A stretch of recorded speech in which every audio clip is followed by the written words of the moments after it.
Hello, everyone, and welcome to the Emergence and Empowerment Global Conference, in which you will be immersed in the wisdom, expertise, and breakthrough inspiration from 25 radical leaders, change agents, and influencers.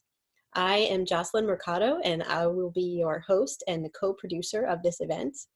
So you are invited here to dive in deep to this sacred space that we're creating together so that you can gain a profound understanding of the secrets, insights, and pathways that we can collectively create in order to move through our current challenging times and birth a new way forward.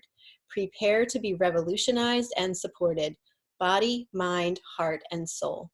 You will learn potent ways that you can expand your leadership and actively participate in accelerating humanity's awakening so that together we can manifest our true potential for a bright and vibrant future.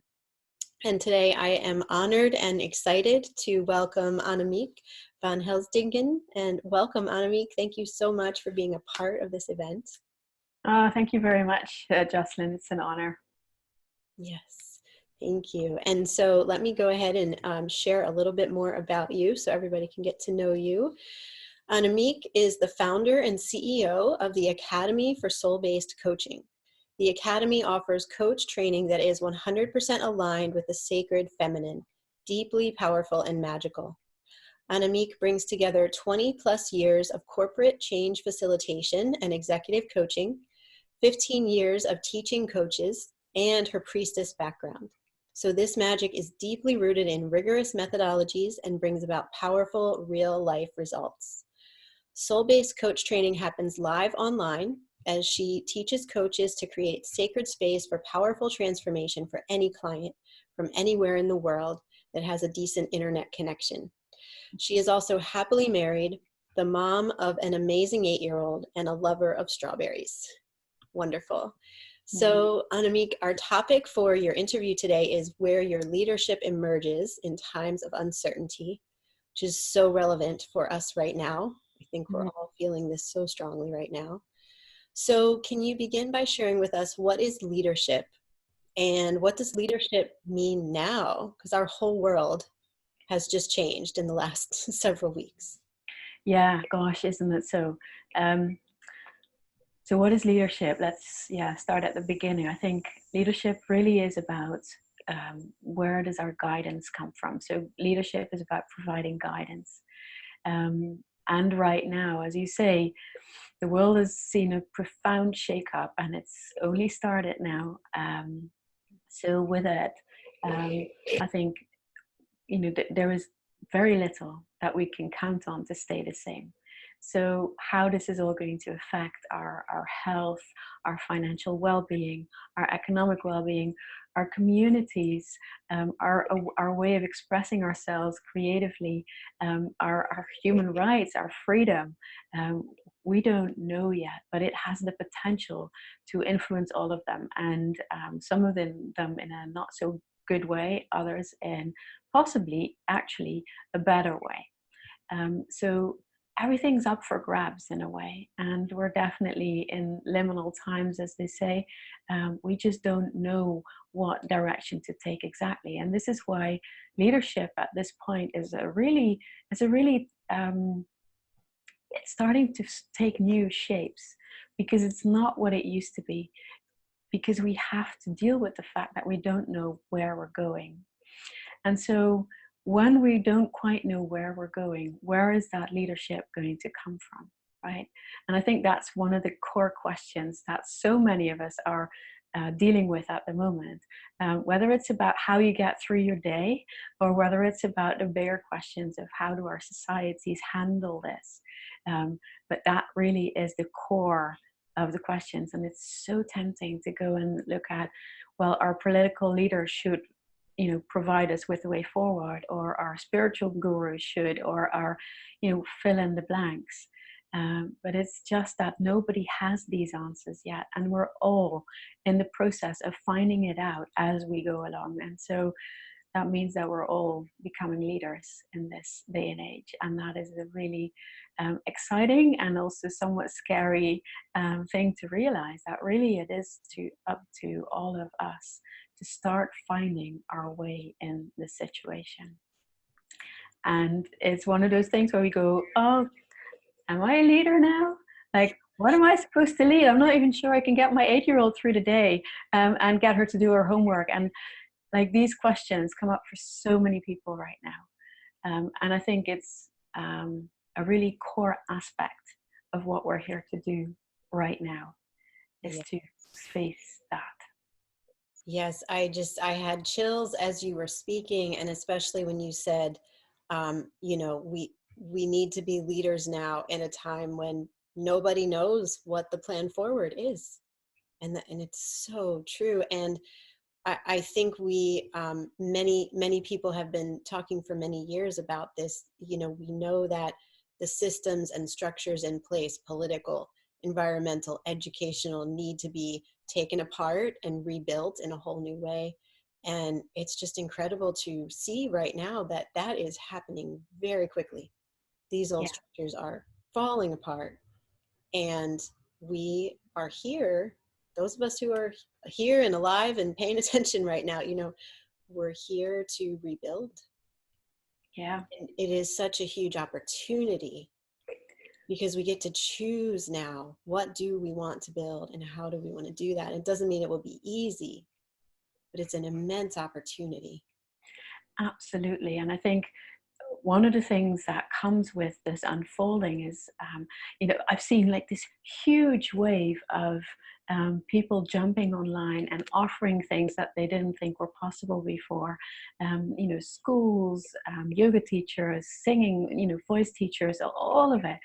And at the same time, I also think that to be really truthful to this time that we're in right now, the things that we need to change are not going to be quick fixes. It's not going to be, now I can do this, and okay, so I've got it.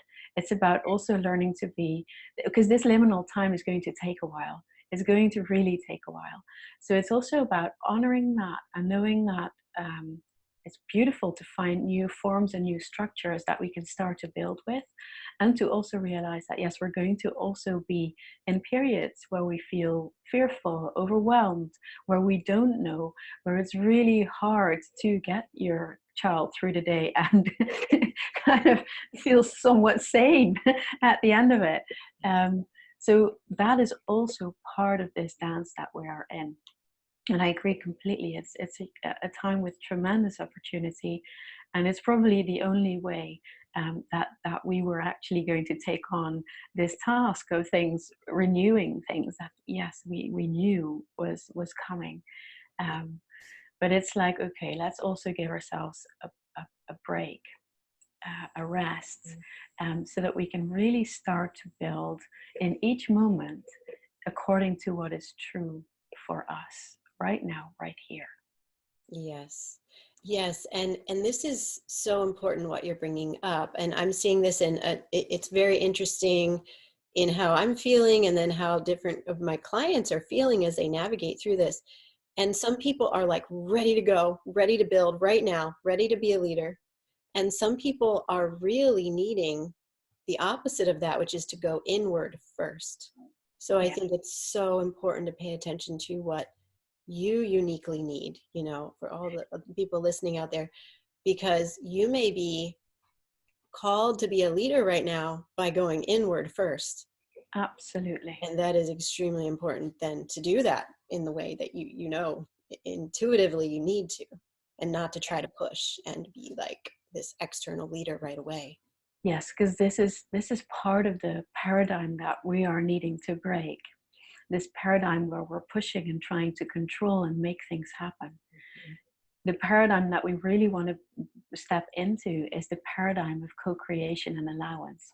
And we can only co-create from that place where we are rooted and where our hearts are open and where we lean into life. And so when we're full of fear or in overwhelm, or we just are going like, I have to do this and I'm going to like get this out now, then we're actually missing the point. Yes. So it's an invitation to come into real alignment. And these words have been around in the last couple of years. Like, so many people have talked about alignment. I think this is the time to actually start practicing it. in all the small ways and all the big ways. And that takes a hell of a lot of courage to do. It does. Yes, it really does. So, well, what kind of leadership then do we need in this time when there are very few answers available? Yeah, I think, this is also something that a lot of people have talked about in the past, but that we now get to see in action, or the invitation is for everyone to take on that invitation, and put it into action. And it's basically, we have two options. It is that paradigm of control, which is very often fear-based. That paradigm where we go, well, we'll make it so because it has to be, and we're going to push and force and make it happen, um, because we say so. And then on the other hand, we have the paradigm that is about, well, how can we co-create with life? How can we allow the things that need to unfold? How can we allow them to unfold? And how can we start really embracing the opportunities that this period holds, but within that uncertainty, and within that knowing that, the steps that I'm going to take today, next month, something else might be needed. And that is okay. It's part of the DNA of this time. So, we could say it's the fear-based versus the love-based. We can say, but it's not words anymore. It's actually what we need to start doing. And that leadership, it starts with all the small things. It starts with, how am I going to do lunch today? Or how am I going to organize my thoughts? How am I going to take care of my kids? Or how am I going to take care of my own sanity, while I'm not allowed to go out of the house? All of these little things are part of where we want to bring that leadership outwards. And one of the things that I've seen from my days in corporate change work is that whenever you say you want to get somewhere, you want to get from A to B, you do not want to do that in a way that isn't congruent with where you want to end up, right? That, the ends justify the means. No, it's just not true. So here it is where we're invited to really check every step of the way. Am I in alignment? Am I into alignment with where we want to end up? And therefore that becomes the most important question. Where is it that I would like to end up? What is it that I dream of in this world? What do I want to dream jointly with other people and make happen into reality? And so for a lot of people, thinking about this also means that we have to get to be really aware of where we are hooked into our own fear, where we are hooked into that paradigm of control, where we are hooked into wanting to, force security to be into our lives. So as long as we are hooked into that, it's really hard to step into the paradigm where we are open and are present with all the uncertainty that is here. So that's the basic choice. Are we going to let go of that fear?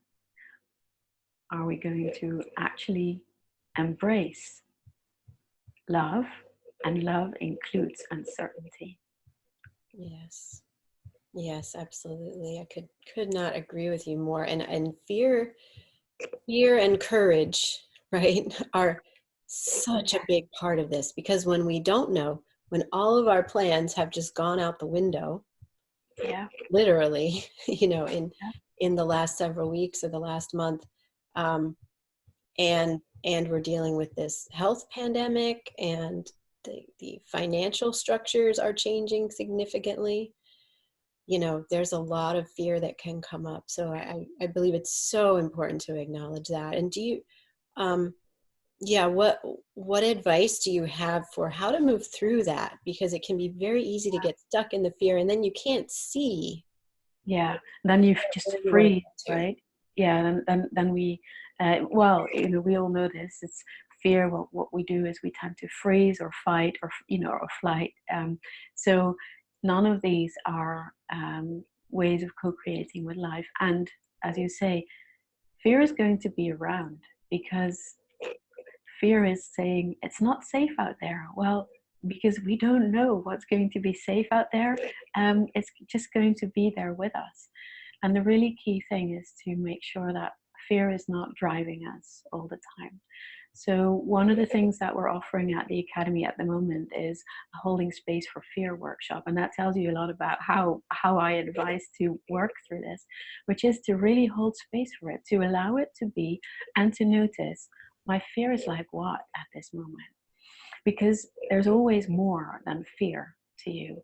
And to anyone watching this, but to really become intimate with that. Oh right, okay, so at the moment fear is like, and you know when I was asking myself that question 2 weeks ago or 3 weeks ago, I felt like, oh, my fear is like this really big iron hook that is just kind of hooked into my solar plexus, and my heart chakras. And actually, just by becoming aware of it, it was like, oh, but hang on, that's actually, most of it is not my fear. I can unhook this quite easily. Mhm. And therefore, when I just had that awareness, it meant that part of going through my day was then just checking, am I unhooked from that fear or not? And, when my husband got ill 2 weeks ago, and yes, it looks like he had a good case of coronavirus, um, the fear changed. It was a different kind of fear that was much more personal. And it felt like, well, it sounds silly, but I used to have a cat who was, if you would sit on the table and you would walk past, he had this tendency to jump at you and really dig his nails into your flesh because he wanted to be held. It was very uncomfortable.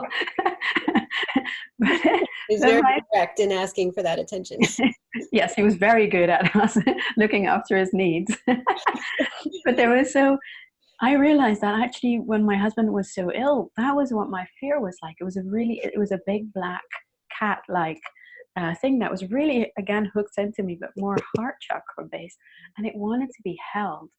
It just needed to be held. And so I needed to just make some space for it. I needed to just ask some friends to hold space for me while I just gave words to the fear that was going through my system, so that it could transmute, so that that energy that was kind of engaged in that fear and getting into that stuckness could then move through.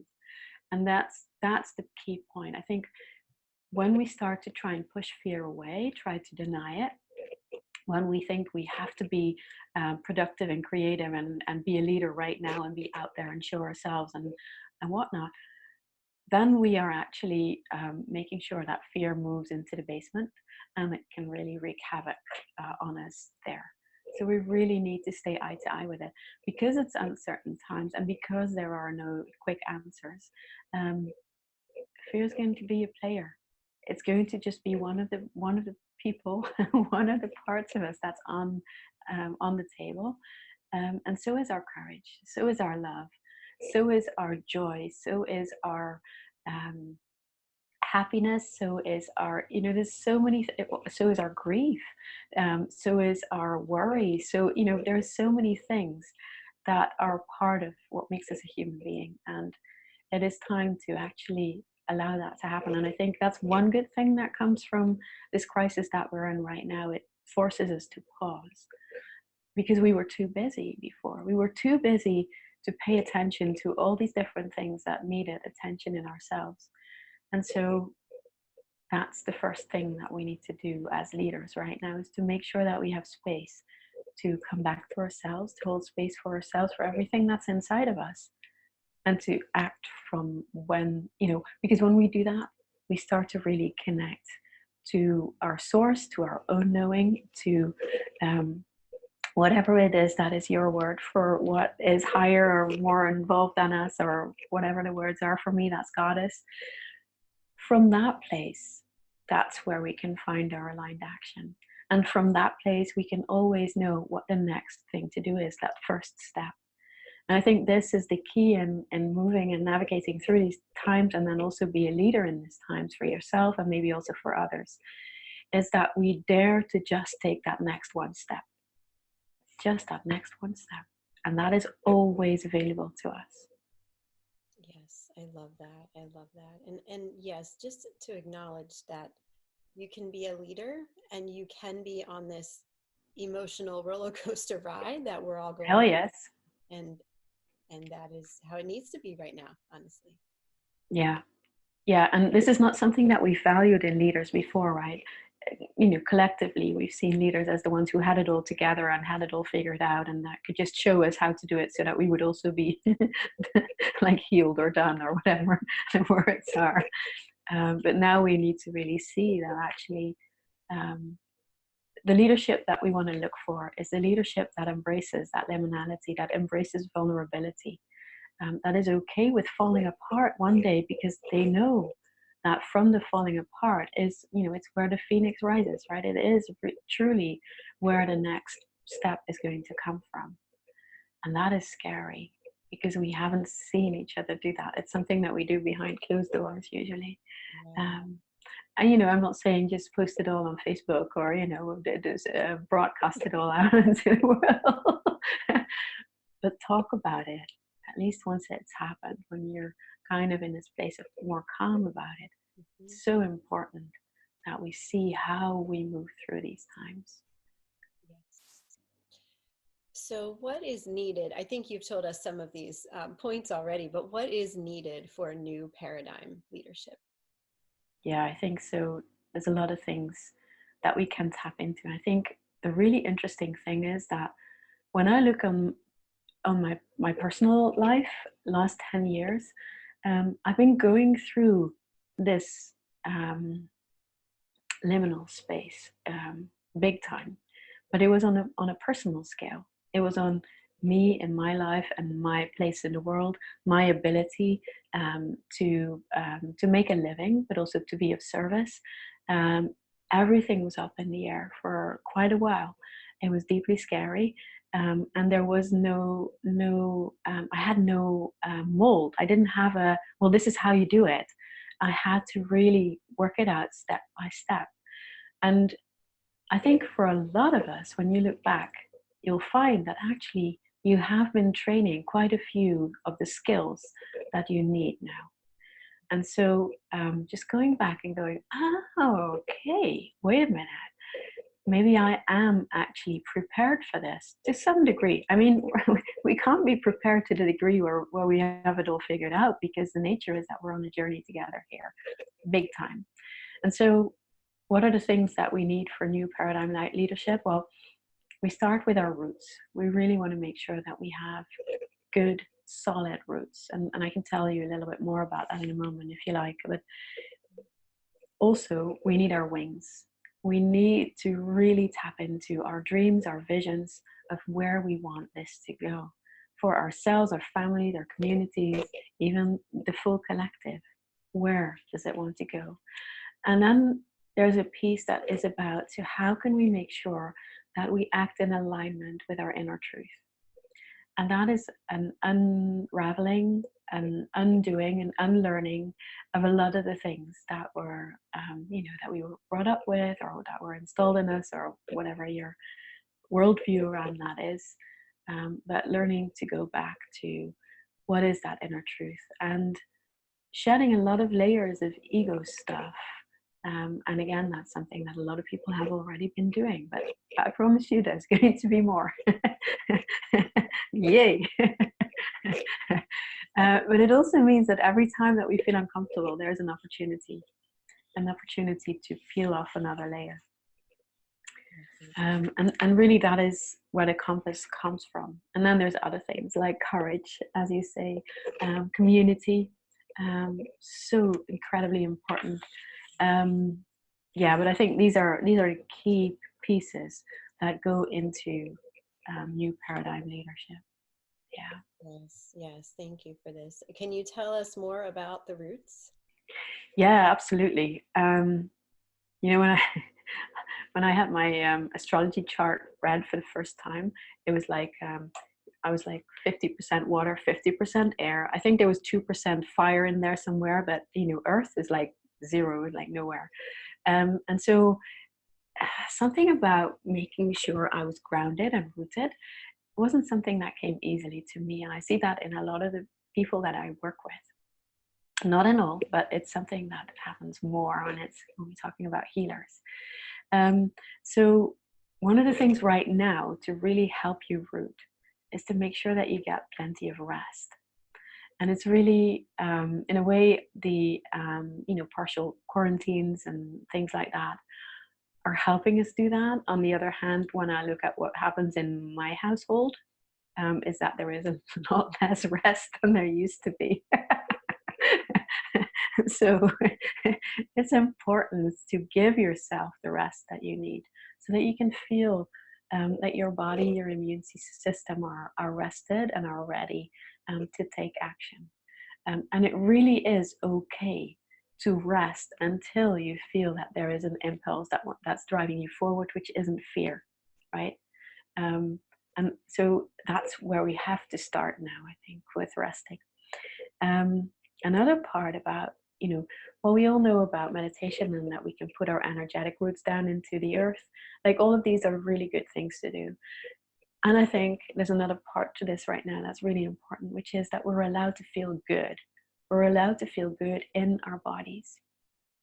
So, what is it that makes us feel good? And I don't mean raiding the fridge and eating all the ice cream, or not that kind of feel good, not the numbing of our senses kind of feel good. But what is it that really makes me feel good? And I know that, especially for empaths, it's really easy to feel all the suffering that's happening, all the insecurity, like like that big iron hook that I was talking about at the beginning. Like that's so much of that is in the collective. It is okay to take a break from that. It is okay to rest from that. You're not serving anyone by constantly being plugged into that frequency. So learning to unhook, or whatever the metaphor is that works for the people that are watching, how can you allow yourself to really feel good, um, and yeah, make it as physically pleasurable as possible. You can give yourself a massage or ask your loved one. You can go to self-pleasuring. That's a beautiful way of also honoring your body. But you can play games, you can draw, you can paint, if you can still do that, walk in nature, whatever it is that makes you really, and then see that you can stay there in that feeling good. Give yourself an hour of feeling good, just as a practice. And of course, you don't have to stop there. You can continue as long as you like. Um, I love that. Right? And I'm thinking even like just sitting in the sun, yeah, you're feeling tired, if you don't have the energy to go for a walk, or even just sitting in the sun, even if it's just the sun coming in through your apartment window, but like you find that yeah, spot and sit there, like what do you need, really sensing into that. yeah, absolutely. And part of this, which I really I saw the other week, and I was reminded of it, and about how the Native Americans have a faith keeper in their communities. So someone whose job it is to keep the faith, no matter how bad it gets. And so this might be a part of ourselves, or you could look at something that symbolizes that for you, and that you can put on your altar, or on a special corner of your room, or your lounge, or wherever, and just checking in with the faith keeper, because faith is also still here. In times of huge shifts, faith is also still here. So we can really allow ourselves to root in that faith as well. And then, of course, self-care. I think actually the words were first put forward by Gloria Steinem in her heroic efforts to fight white fragility, white supremacy, um, in a situation where there's never-ending pressure. We have to make sure that we take the pressure off, because otherwise we cannot continue to do our bit. We cannot be leaders if we don't take that time for ourselves, um, and step back and unwind. Yeah. So I think that's enough for roots right now. Yes, I love this. And really, I'm just sensing into the fact that our bodies are the earth. Yes. We come from the earth. We have all the same vitamins and minerals that she does. We are made of her. And so when we are kind to our bodies, and when we are feeling alive in our bodies because we've received that self-care or the pleasure that we really need, then I truly believe then we are making the earth more alive. We are helping the whole of Yeah. the. And there's even there's like another aspect to that, which I've been just so aware of in my own life. I've always had a tendency to ask too much of myself, energetically speaking, and it's actually the paradigm that we want to break now. Part of the paradigm that we came from is where it's okay to ravage the earth and just take out whatever we need for our own, pleasure or our own good. So right now we want to really treat our bodies as the way that we want to be treating the earth. So not take more than we have. To make sure that it is in alignment, to be kind and soft to ourselves and our bodies as an expression of earth. And this is where we are leaders. This is truly where we start to be leaders. And when we can step into that way of relating with ourselves and therefore with each other and with earth. Yes. Thank you so much for adding that. So important. Well, can you tell us more about our wings as well? Yeah. Gosh, yes. You know what? It's hard to dream for some people right now. It's hard to think about how would I want things to be, because if we dream, we kind of feel that it needs to be doable and achievable, that we can see it happen, that we can make it so. And right now it's hard to determine if things are going to happen. But the dreaming, like everything that was ever created, happened in that imaginal space first. We have to dream. We have to, and even if it starts small, but hey, if you're watching and you have a big dream, go for it. Like really, really embrace the dream. And when I say go for it, I don't mean go out and chase it or go out and force it to happen, but it's about honor, embrace, and breathe life into your dream. And talk about it to other people. Like even if it's no matter what size the dream, if it's about how you're going to get through your day, or with your family, or by yourself, or how if it's about how you're going to change your collective community, or whatever the dream is, reach out to people and talk about it, because you infuse the dream with energy, with enthusiasm, with possibility, and you bring it into the here and now more and more and more. And part of what we have to do now is dream and ask ourselves the question of what would you like to have happen? What would I like to have happen? And to start organizing our belief around it. And when I say that, what I mean is that when I dream of a better world and what that means for me, I also come across all the parts of me that doesn't believe that that can be true. That doesn't mean, doesn't believe it can be real. And so that's my job, to take these parts of me that doesn't believe, that don't see it happen yet, and to embrace these and to work with them until I do.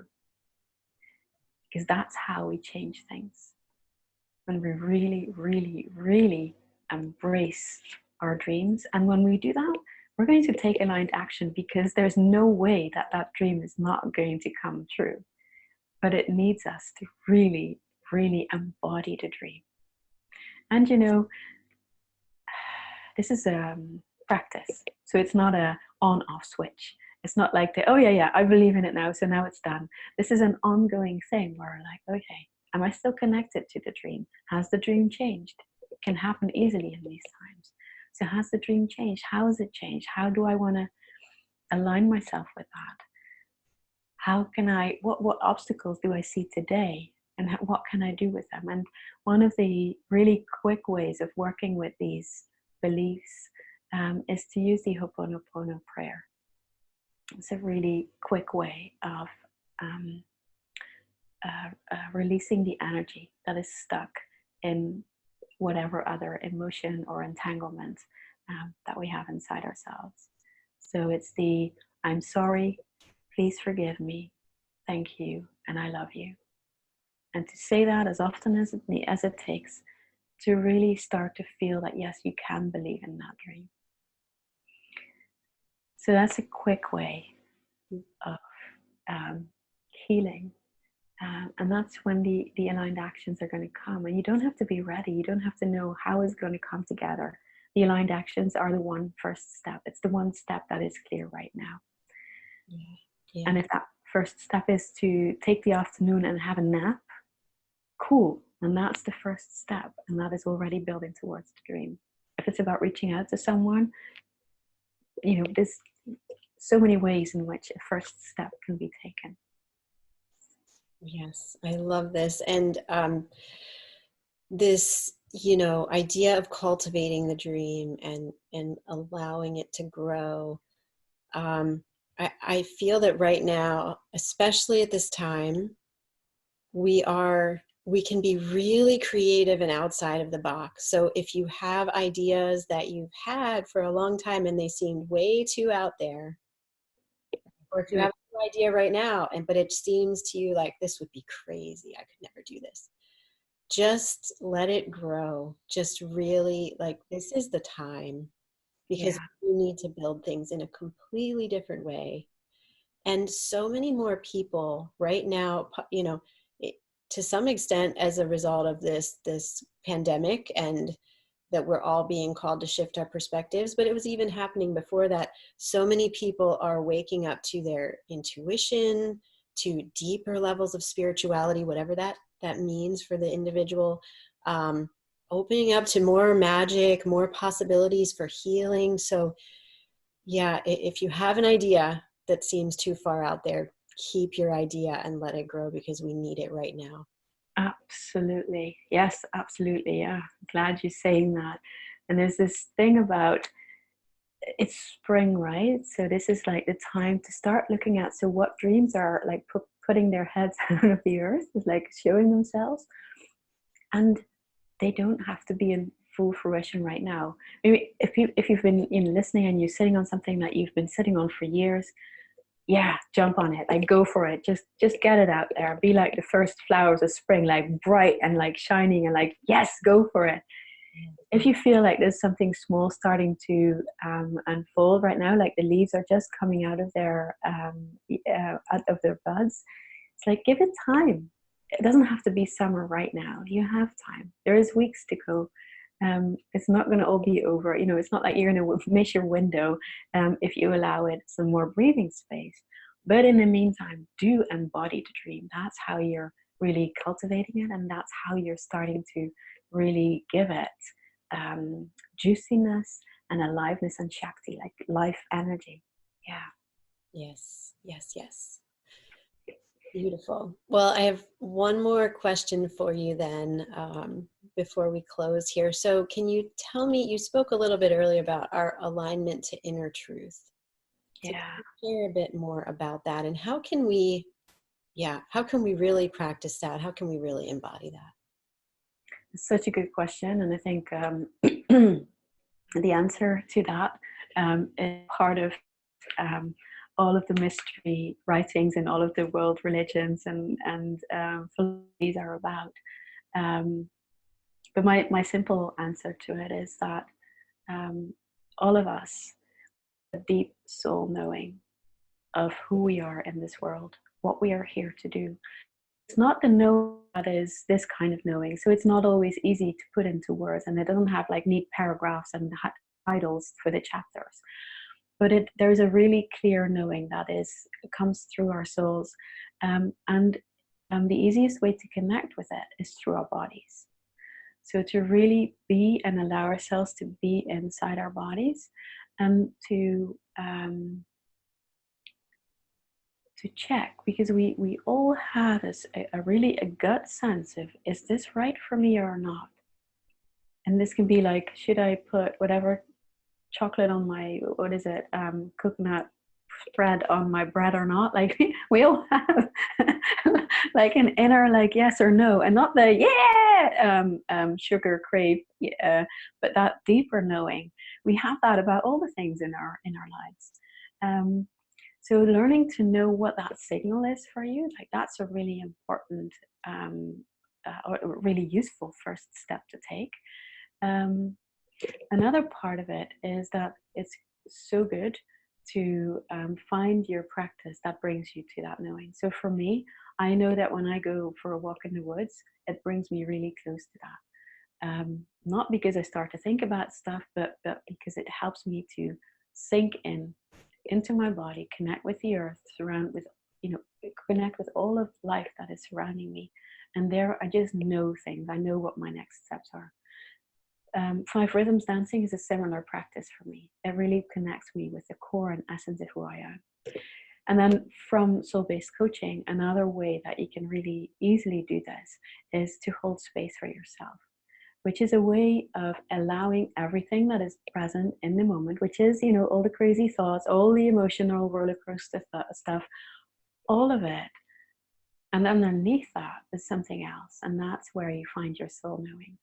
And so holding space for yourself is a beautiful practice that will quite easily get you to some answers and some direction for those next steps, right? And sometimes you get like a vision.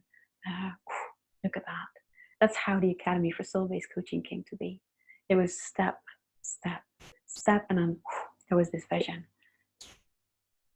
And then I had no idea how to do the vision, but it was back to step, step, step. And that's I think that's the dance of our times. To start to feel comfortable with that and to start trusting that this is how we can truly co-create with life and with each other. Yes. Yeah, and I think if anybody feels like they're at the very beginning of this process, what you mentioned early on there about what should I put on my toast, like if we can start asking ourselves, like just ask your inner self, right, about all the little decisions we make through the day. If you're homeschooling your children, should we do science next or math, right? Just ask Yeah. your wisdom and see, and you will get an answer, right? As you do this more and more, you will get a strong answer. Or should I put butter or peanut butter on my toast in the morning? Like the little. Absolutely. And start to notice where that answer comes from. So these little things are great examples because you'll have a knowing. You'll have a, yes, it's this, it's not that. Today it's better. And so you just notice, okay, so where did that come from? How did I notice that? Where did I notice that inside myself? And so that is really helping you hone that compass. That will also help you in the bigger decisions. I don't know if those are actually the bigger decisions, but we tend to think of them as bigger decisions. Yeah. Yeah, then you can really start to hear that voice and know what it feels like, what it sounds like, however you receive it. Yeah, and I think one part of our collective assignment right now is to start trusting that voice. Because when I look back at my, the last 10 years of my life, I was fighting the change that I was in hand, tooth, and nail. And right now we're beyond that. We can't fight this. It's clear. It's too big. It's out there. It's just reality as it is right now. And so the only thing that we can do now is surrender to it. And we can do that as a surrender in defeat, right? I just don't know what to do with this. Or we can surrender to it and go, I wonder what the invitation is today for me. What is it that I would like to see happen? What is my soul telling me right now? And to learn to be in the trust in that field of liminal space, which is fun, and it can be really exciting, and it can be super creative, and it can be lots of joy, and it can also have that fear, that overwhelm, the worry, all of that. So all of this is going to do its thing. And so and this is what we were talking about, where are we going to see our leadership? It's in that field of that dance, where everything is allowed to be, but where we are consciously choosing to be in alignment with our souls, with ourselves, with the higher powers, and with the collective. That's where we're going to find leadership. If we actually train ourselves to be with all of that at the same time, and not do what the old paradigm leadership was about, which was I want and then that. Yes. And we are getting very hands-on training in exactly this right now as we navigate every day. Absolutely. Yes. Absolutely. Well, thank you so much, Annemiek, for all that you have shared here. This has been really powerful. So thank you. Is there any last thing that you wanted to say, any last bit of wisdom that wants to come through? I think I'm just so grateful for all the amazing, beautiful people that we're on this journey with. I think that's actually bringing tears to my eyes, just realizing that we are here with so many people who have a huge heart and a huge willingness to make this work. And that is something that we do not want to forget. It can feel like we're in, that we have to figure it out for ourselves, but actually, we're doing this together. We really are. And that's why I'm so glad that you're doing this, Jocelyn, so that it's clearer and clearer and clearer that yes, we are doing this together. Yeah, absolutely. Absolutely. Yes. And this community that we're forming around this event is something for everybody to really lean on and really learn from these teachers. And you will hear the interviews that are right for you. You will pick up the amazing wisdom that is right for you, like what you have shared today, Annemiek. So yeah, Mm. we're glad you're a part of this. No, thank you. Mm. Well, you have a wonderful free gift for everybody, and you spoke about being able to hold space for yourself, right? So you have a meditation to help people do that. Yeah, exactly. I think it's about 13, 14 minutes. And it's really an invitation to become present with yourself and to allow everything that is to come forward without you getting lost in it. And then also to help yourself connect with that wisdom that wants to be heard now. So in that moment. So it's a great meditation to use, and I know a lot of people use it as part of their daily routines, but it's also a great meditation if you're facing a choice point, or if you're in a place where you're like, I just don't know at the moment what's next. That can be a great meditation to then do. Yeah. Beautiful. Well, thank you so much for offering this. It's so needed right now. So for everyone listening, if you just scroll down a little bit below this video screen, you will see the link to click on to go and get that free gift from Annemiek. And I hope you will all go and claim that. It's going to be really powerful for us, especially at this time. Yeah, absolutely. Yeah. And if people want to learn more about your work, Annemiek, do you have any specific places they should go and check out? Yeah, first place to go is our website, the Academy for Soul-Based Coaching.com, or find us on Facebook, Academy for Soul-Based Coaching as well, or our community, but you'll see that on the website. It's a very, like this one, it's a very nourishing and powerful community to be part of. So you're very, very welcome to join us. Wonderful. Thank you. Well, thank you again for all you've shared. It's been just a joy and a pleasure to speak with you today. And I'm so glad you're a part of this conference and sharing your wisdom with everybody here. I'm so happy to be part of it, Jocelyn. Thank you very much. And anyone listening, let me know what it's bringing you. It's always good to hear from people. Wonderful. Thank you. Mm.